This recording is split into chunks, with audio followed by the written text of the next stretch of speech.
Hello everyone, welcome to the Zorawar classes. Zorawar classes में आपका बहुत बहुत स्वागत है।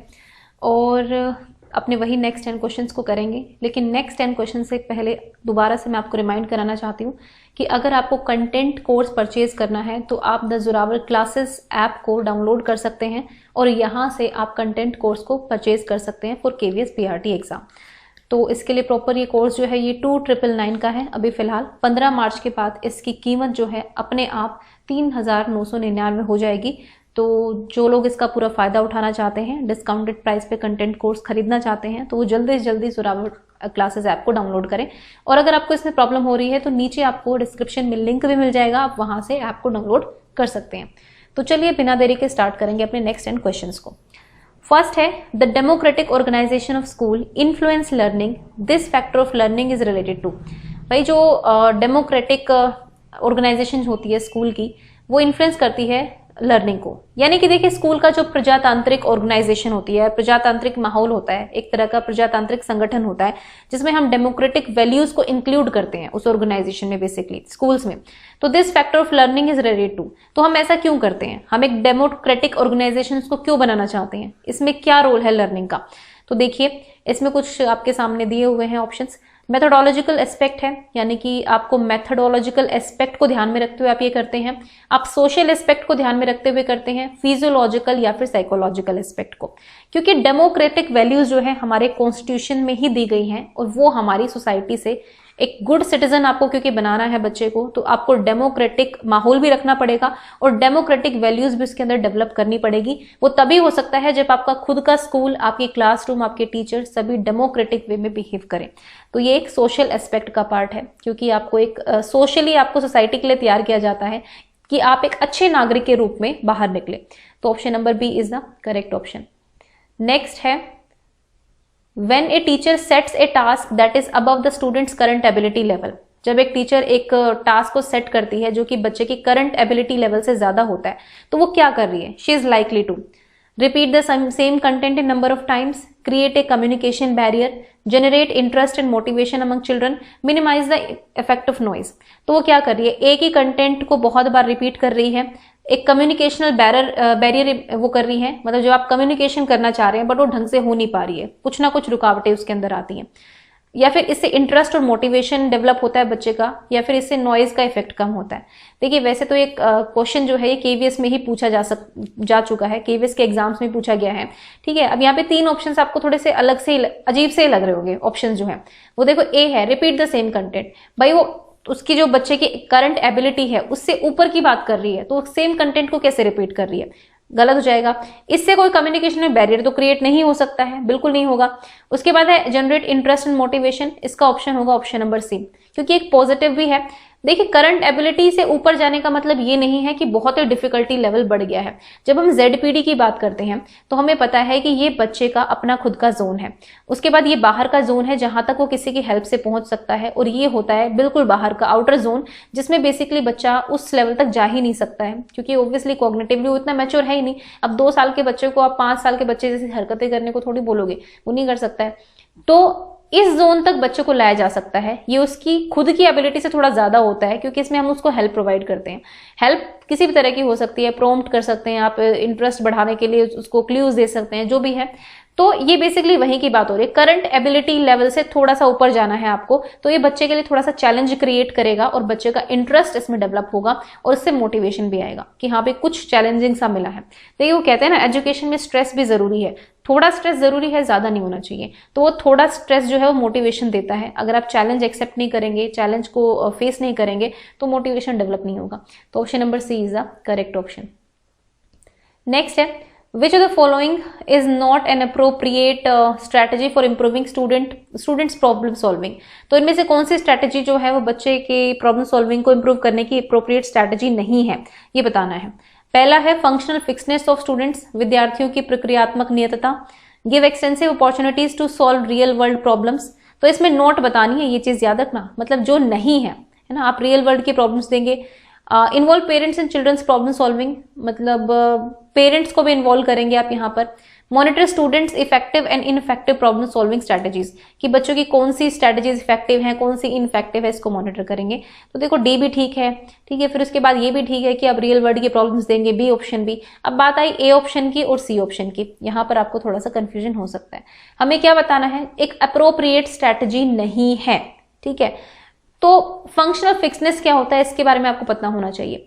देखो कुछ बच्चे जो हैं अपने दिमाग में, आपने एक प्रॉब्लम बता दी उनको, उनका दिमाग एक ही तरह से चलेगा, नहीं बस एक ही सॉल्यूशन है, यही होगा, और इससे ज्यादा ना वो सोचेंगे ना समझेंगे, क्योंकि उनके दिमाग में एक फंक्शनल फिक्सनेस होती है, यानी कि एक कॉग्निटिव बायस होता है, जिसमें वो केवल एक ही एस्पेक्ट पर फॉलो करते हैं, मतलब एक ही प्रॉब्लम का एक ही सॉल्यूशन पर फोकस होता है उनका। अल्टरनेटिव अप्रोचेस को वो नहीं देख पाते हैं कि भाई ठीक है एक प्रॉब्लम तो है, लेकिन ये तो चलो टीचर ने बता दिया, अब मैं भी तो कुछ सोचूं, मैं भी कुछ सोच सकता हूं, या फिर हम सब मिलकर भी कुछ सोच सकते हैं। ये सोच ही डेवलप नहीं होती है, क्योंकि उनके अंदर फंक्शनल फिक्सनेस हो जाता है, एक कॉग्निटिव बायसनेस आ जाता है कि नहीं यही है, यही सॉल्यूशन हो सकता है। तो ऑब्वियसली प्रॉब्लम सॉल्विंग में ये तो नहीं चलेगा ना, तो option number A is the correct option. अब ये है involve parents and childrens problem solving, हो सकते हैं पेरेंट्स पे इन्वॉल्व, वो प्रॉम्प्ट्स दे सकते हैं, क्यूज दे सकते हैं, है ना, बताएंगे नहीं सॉल्यूशन, लेकिन वो थोड़ा सा गाइड कर सकते हैं ऑब्वियसली, अगर वो घर पे बच्चा प्रॉब्लम सॉल्विंग कर रहे हैं तो घर पे, क्योंकि टीचर के जैसा ही रोल है पेरेंट का भी, तो वो ठीक होगा। तो option number A is the correct option. Next चलते हैं फोर्थ क्वेश्चन पर।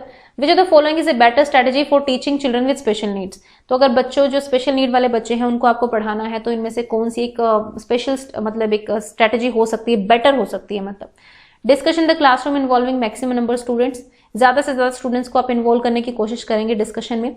Demonstration by teacher involving students, demonstration देंगे, बच्चा अगर टीचर डेमोन्स्ट्रेशन कर रहा है किसी चीज का, मान लो एक्सपेरिमेंट करके दिखा रहा है, उसे 2-4 बच्चों को बुला लिया और उनको भी इन्वॉल्व कर दिया।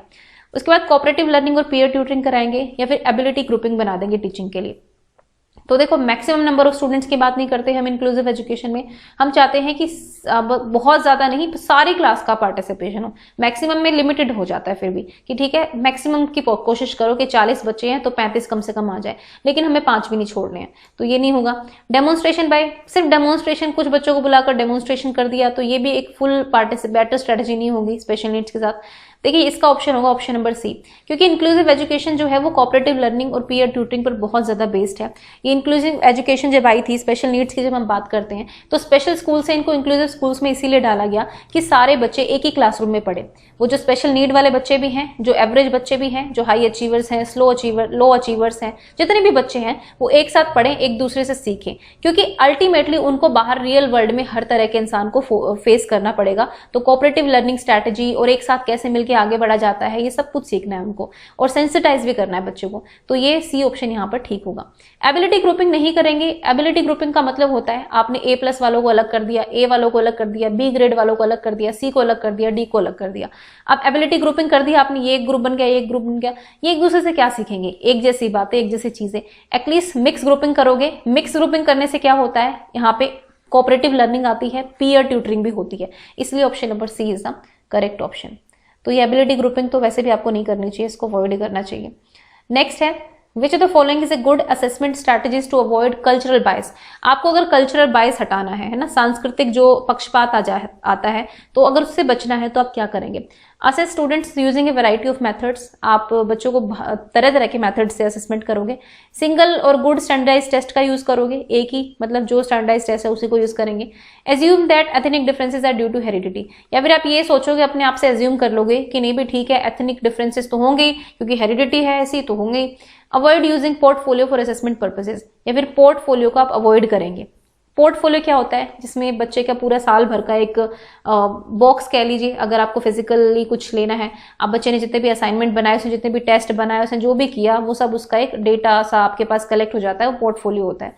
ठीक है, अब यहाँ पर हम क्या करेंगे, option number A is the correct option, कि आप डिफरेंट तरीके का यूज करेंगे। हो सकता है एक बच्चा जो है किसी ऐसी डिफरेंट कल्चर से आया है कि उसको कंप्यूटर बिल्कुल चलाना नहीं आता, आप कंप्यूटर का कुछ कर रहे हैं, जो भी कर रहे हैं, तो आपने बस सोच लिया कि नहीं कंप्यूटर नहीं आता तो असेसमेंट तो हो ही नहीं सकता, इसको कुछ नहीं आता, तो वो एक मेथड हो गया ना। अब ये बच्चा कल्चरल बायस आपका यहाँ पर आ जाएगा, आपकी कल्चर में जो है ठीक है ये चलता है, आप वो बच्चा एकदम से इंग्लिश मीडियम स्कूल में आया है, कंप्यूटर चलाना सीखना है, लेकिन बच्चे को आपने देखा ही नहीं है ना, वो कल्चरल बायसनेस आ जाता है एक तरह तरह से आपका कल्चर टू कल्चर डिफरेंस हो सकता है, लैंग्वेज का डिफरेंस हो सकता है। एक बच्चा इंग्लिश में भी कंफर्टेबल ना हो पर हिंदी में आपको सब कुछ समझा सकता हो, तो आपको उस चीज को भी कंसिडर करना पड़ेगा। आपको देखना पड़ेगा कि मैं एक दूसरा मेथड यूज कर सकता हूँ डिफरेंट लैंग्वेज के साथ, तो ये चीज आपको करनी पड़ेगी। Different variety of teaching methods assessment methods का यूज करना पड़ेगा। तो option number A is the correct option. Next है an indigenous teaching aid is not. Indigenous मतलब होता है, देखो इंडिजिनस का मतलब ही होता है देसी, जो अपने देश में बना हो। हम कहते हैं ना ये एयरक्राफ्ट अपने देश में बना है, ये एरोप्लेन अपने देश में बना है, कहते हैं हम इंडिजिनस चीजों की बात करते हैं, स्वदेश निर्मित। तो अब इंडिजिनस टीचिंग एड क्या होगा? बेसिकली इंडिजिनस का मतलब होता है जिस एरिया में आप रह रहे हैं, जिस लोकल एरिया में आप रह रहे हैं, वहीं पर वो चीज बनी हो, वहीं के रिसोर्सेज यूज हुए हो, बाहर से आप कुछ लाए हुए ना हो। तो इंडिजिनस टीचिंग एड क्या होता है? कॉस्टली हो सकता है भाई, हमें नहीं पता ना, आप वही सामान ला रहे हो सकता है कॉस्टली हो। Made from material from far away, ये नहीं होगा क्योंकि नोट ही पूछा है इसमें कि नहीं हो सकता है। दूर से लाएंगे आप सामान भी बाहर से लाएंगे तो इंडिजिनसली मेड कैसे होगा? उसमें बाहर की चीज हो गई ना शामिल। लोकली डेवलप्ड होता है, रेलिवेंट भी होता है, मतलब प्रासंगिक होता है, आपको जिस कंटेक्स्ट में यूज करना है आप उस कंटेक्स्ट में यूज कर सकते हैं। कॉस्टली में कंफ्यूज मत होना, महंगा हो सकता है भाई, इंडिजिनसली मेड है, देश निर्मित है, लेकिन इसका मतलब ये नहीं है कि महंगा नहीं होगा, महंगा भी हो सकता है। तो option number B is the correct option. ये बेस्ट आउट ऑफ वेस्ट वाली बात नहीं है, ये है कि आपने अपने खुद के लोकल रिसोर्सेज का यूज करके कितना आपने टीचिंग एड बढ़िया बनाया है। नेक्स्ट है A child's diet affect how tall the child grows and even how effectively the child can think and solve problems. In this example, development is primarily influenced by. देखो ये कह रहा है कि एक बच्चे की डाइट जो है इफेक्ट करती है कि बच्चा कितना लंबा बढ़ेगा, है ना, कितना इफेक्टिवली वो सोच पाएगा और प्रॉब्लम्स को सोल्व कर पाएगा। तो अगर ये एक एग्जांपल आपके सामने है तो आपको क्या समझ में आता है डेवलपमेंट पैटर्न को देखते हुए कि डेवलपमेंट किससे इफेक्ट हो रही है? हेरिडिटी से इफेक्ट हो रही है, एनवायरमेंट से इफेक्ट हो रही है, अर्ली लेटर एक्सपीरियंस से इफेक्ट हो रही है, फिर कंटिन्यूटी निरंतरता से। देखिए यहाँ पर डाइट है, डाइट एक तरह का फूड की बात हो रही है।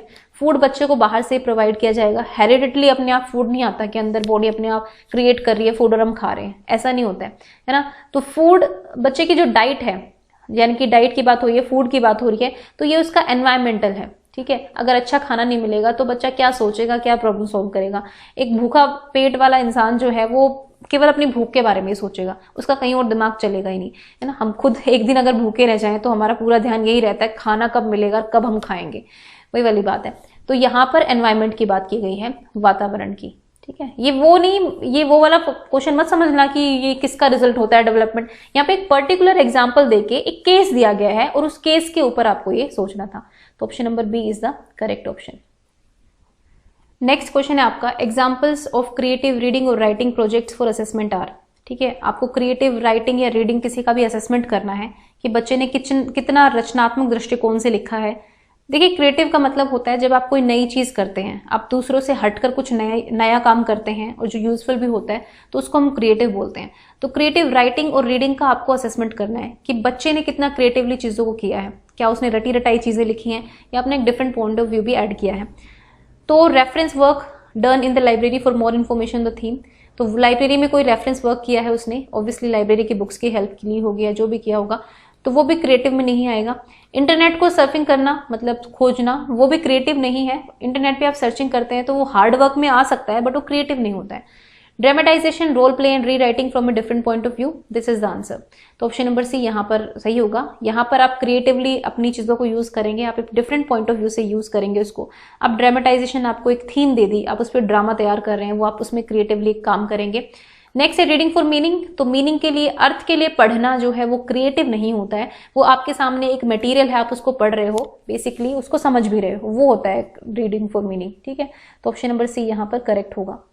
नेक्स्ट देखते हैं, how can teachers respond to और correct students writing in ways that are effective, तो किस तरह से टीचर जो है रिस्पॉन्स कर सकते हैं बच्चों की राइटिंग के प्रति जिसमें वो इफेक्टिव हो। तो correcting every error in the essay, आप हर एक एरर को आप ठीक करोगे। Writing detailed comments in the margin, या फिर जो मार्जिन होते हैं बीच में मार्जिन बच जाते हैं, इसमें आप बहुत डिटेल में कमेंट लिख दोगे। एनकरेज करोगे और summary remark, offering encouraging and summary remarks, या फिर आप एनकरेजिंग और मतलब समरी रिमार्क्स दोगे उनको। Locating patterns of error and suggesting improvement, अब देखो यहाँ पे आपको ऐसा लग रहा होगा कि एक से ज्यादा ऑप्शन भी ठीक है, लेकिन हमको ज्यादा ठीक वाले देखने हैं। तो करेक्ट, यहाँ पर क्वेश्चन क्या पूछा है कि आप करेक्ट कैसे करोगे स्टूडेंट की राइटिंग को, जो कि इफेक्ट होगी। तो स्टूडेंट की राइटिंग आपको करेक्ट करनी है, आपको ये नहीं है कि आपको जस्ट फीडबैक देना है, आपको करेक्ट भी करनी है। तो यहाँ पर ऑप्शन नंबर ठीक होगा कि आप थोड़े से पैटर्न्स को देखोगे, है ना, सिर्फ एरर, एक एक एरर पर फोकस ना करके आप हर एरर में एक पैटर्न को समझेंगे कि बच्चे को प्रॉब्लम कहाँ आ रही है, किस पैटर्न को उसको समझ में गलती हो रही है, और उसके बाद उसको आप सजेस्ट करोगे इंप्रूवमेंट। आप एंकरेजिंग और समरी रिमार्क से उसको करेक्ट नहीं कर सकते हो, करेक्ट करने के लिए आपको प्रॉपर एरर्स पर ध्यान देना पड़ेगा। तो option number D is the correct option. फिर correcting every error is not good, क्योंकि हर चीज पे आप गलतियां निकालते रहोगे तो बच्चा थोड़ा सा वो हो जाता है, इसमें डीमोटिवेट हो जाता है। नेक्स्ट है the progress of teaching learning of reading skills of a language over certain period of time में बी इवेलुएटेड। एक निश्चित अवधि में किसी भाषा के पठन कौशल के शिक्षण की प्रगति का मूल्यांकन किया जा सकता है, कैसे? By asking students to read aloud. आपको करना है भाई रीडिंग स्किल्स का जजमेंट करना है आपको। तो आप क्या करोगे, आप बच्चों को कहोगे कि चलो पढ़ो जोर जोर से, है ना। Assessing students interpretation of the text, फिर वो कितना इंटरप्रेट कर पा रहे हैं किसी टेक्स्ट के बारे में, ये देखेंगे आप कि व्याख्या के किस तरह से कर रहा है, उसका आकलन करेंगे।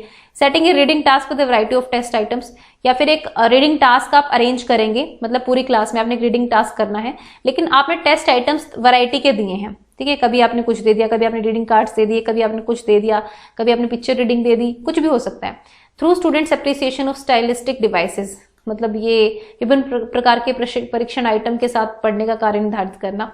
तो ये भी नहीं होगा, ये भी नहीं होगा, ये भी नहीं होगा। यहाँ पर ऑप्शन होगा ऑप्शन नंबर सी। आप तरह तरह के टेस्ट आइटम्स को लेकर आएंगे। आप ऐसा नहीं है कि आपने एक किताब पकड़ा दी, बेटा तू पढ़ तू पढ़ तू पढ़, हो गया काम, ऐसे नहीं होता है। ये पहले की अप्रोचेस थी, ट्रेडिशनल अप्रोच थी, लेकिन अब प्रोग्रेसिव एजुकेशन का जमाना है, तो हम यहाँ पर जो है बच्चे के लिए हर लेवल के अकॉर्डिंग टेस्ट आइटम्स आपको वो करना पड़ेगा।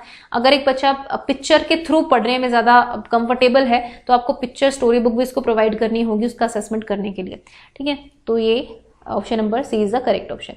So guys, this was the video for today and thank you for watching the Zorawar classes.